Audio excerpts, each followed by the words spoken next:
안녕하십니까. 구윤철입니다.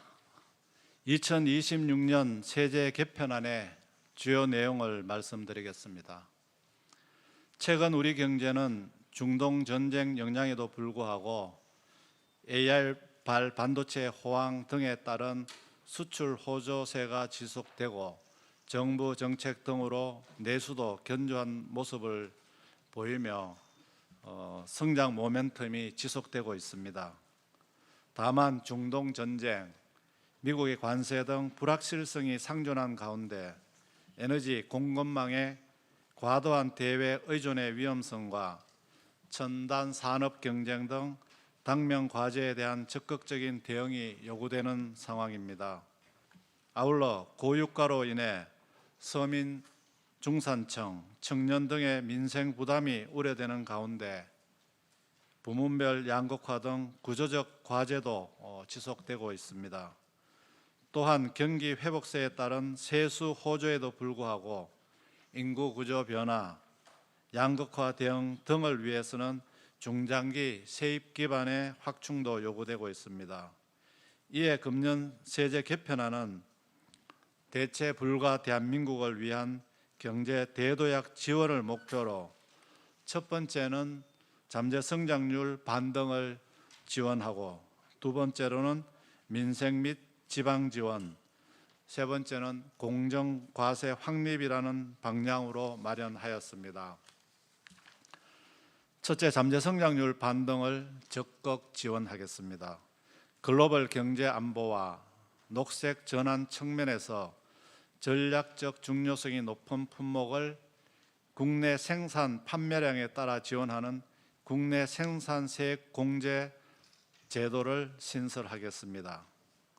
국가 전략기술의 범위에 SMR 그리고 MMR 등 미래형 에너지 분야를 추가하여 에너지 안보와 미래 전력 수혜에 대응하겠습니다. 중소기업 졸업 후에도 중소기업 특별세액 감면과 영상, 웹툰 콘텐츠 제작비 세액 공제에 대해 일정 수준 혜택이 유지되는 점감 구간을 도입하여 성장하는 중소기업을 뒷받침하겠습니다. 벤처 투자 세제 지원이 적용되는 벤처기업 요건을 완화하여 대상을 확대하는 등 벤처기업에 대한 지원을 강화하겠습니다. 자본시장 활성화를 위해 국내 시장 장기 투자에 혜택을 집중하는 생산적 금융 ISA를 신설하여 시중 자금이 우리 경제의 생산적 부문으로 흘러갈 수 있도록 유도하겠습니다. 두 번째는 민생과 지방에 대한 지원을 대폭 확대하겠습니다. 저소득층의 근로장려와 소득 지원을 위해 EITC 즉 근로장려 세제를 대폭 확대하는 한편 서민 중산층의 주거비 부담을 덜어드리기 위해서 월세 세액 공제 한도를 1,000만 원에서 1,200만 원으로 확대하겠습니다.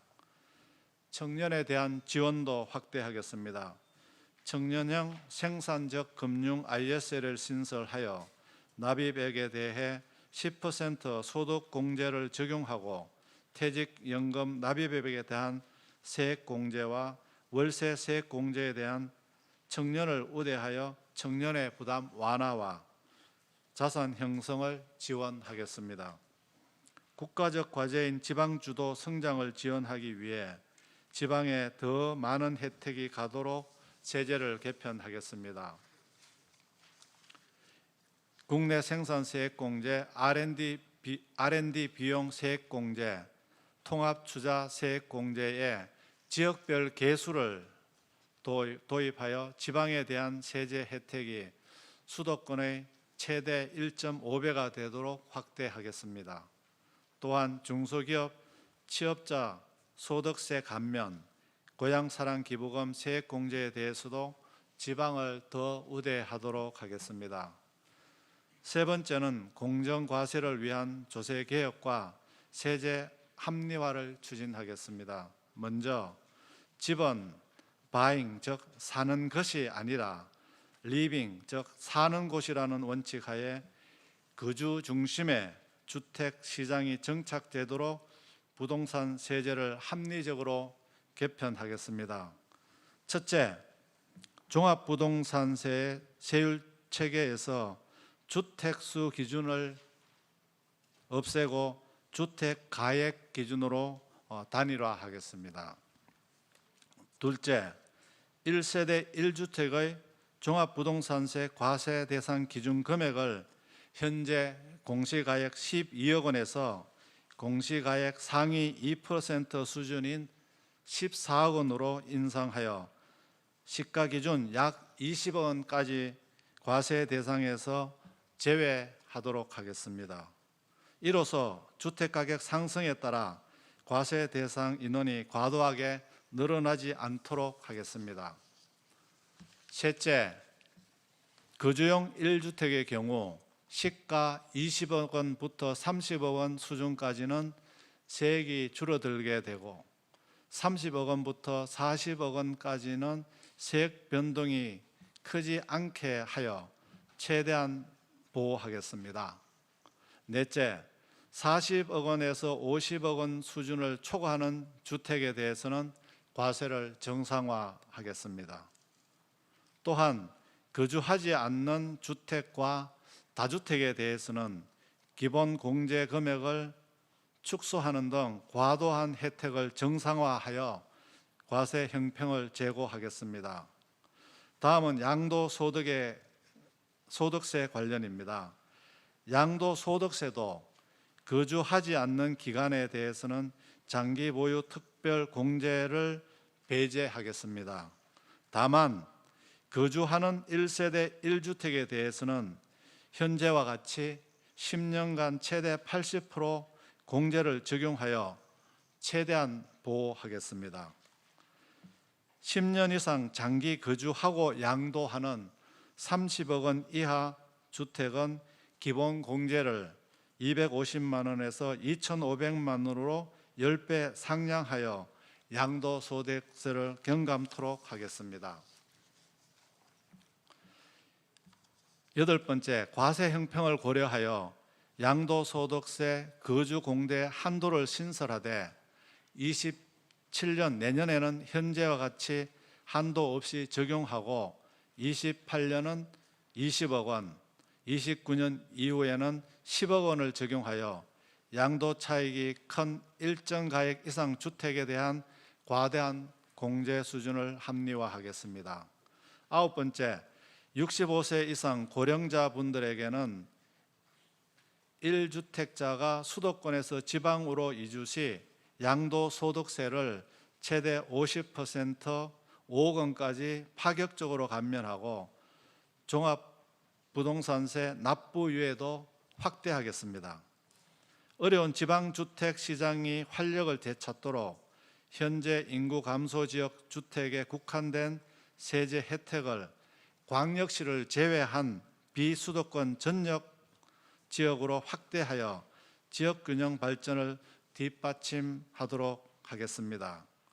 11번째, 다주택자에 대한 보유세가 정상화되는 점을 감안하여 매도 의사 있는 다주택자에게 매도 기회를 드리기 위해 5월 10일부터 시행한 다주택자 양도소득세 중과 제도를 2028년까지 한시적으로 완화하겠습니다.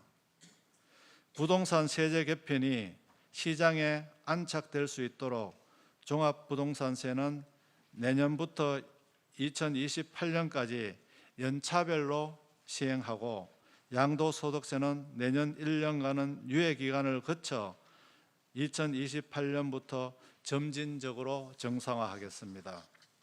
다음은 가업 상속 공제에 대해서 설명드리겠습니다.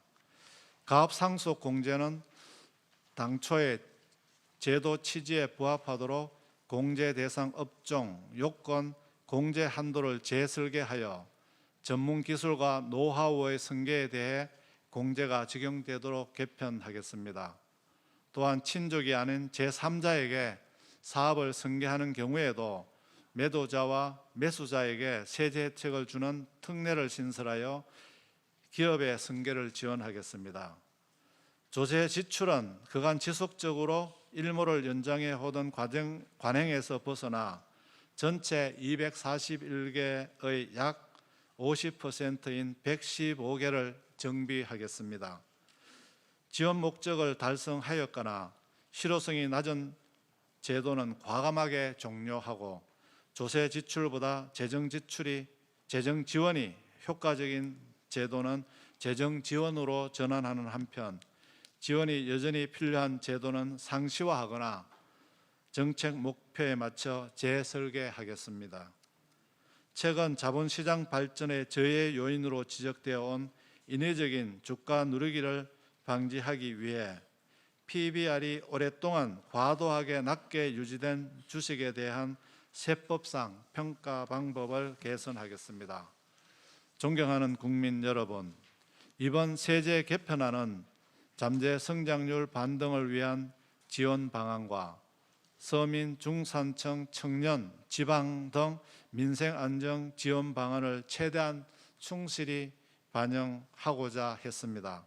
또한 조세의 공정성과 합리성을 회복하기 위한 부동산 세제 개편, 비과세 감면 정비 등 그간 추진하기 어려웠던 계획 과제도 반영하였습니다. 정부는 세제 개편 과제에 대해 다양한 의견이 있다는 것은 잘 알고 있습니다. 앞으로도 국민 여러분들의 의견을 열린 마음으로 경청하고 조세 제도가 공정하고 합리적으로 운영되도록 필요한 과제들을 지속적으로 추진해 나가겠습니다. 오늘 설명드린 2026년 세제 개편안은 앞으로 입법예고 국무회의를 거쳐 국회에 제출될 예정이고 국회 논의를 통해 최종 확정될 것입니다. 국민 여러분의 깊은 관심과 지지를 부탁드립니다. 감사합니다.